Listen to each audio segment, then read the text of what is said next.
How to change country in Amazon. Hi everyone, welcome back to our channel. In today's video I'll simply guide you on how you can change a country on Amazon, so make sure to watch the video till the very end. If you want to change a country on Amazon, all you have to do is simply go ahead and first of all launch the Amazon application here. Once you launch the Amazon app, you're going to see this type of interface where you need to tap the three lines option from the bottom right hand side of the screen. Once you tap the three lines option from the bottom right of the screen, you're going to see this type of interface where you want to simply scroll down over here. You'll find settings and then tap on it. Under settings, you'll find this option called country and language. So just tap on the country and language option.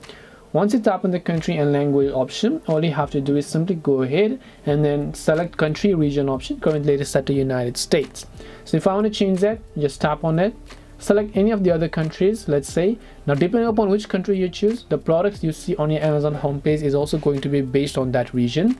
So keeping aware of that, tap on the done button and then your country on Amazon will be successfully changed. This way you can change the country in Amazon. Hope this video was very helpful. If it did help you, make sure to leave a like and subscribe to the channel. If you have got any questions, then feel free to leave them down.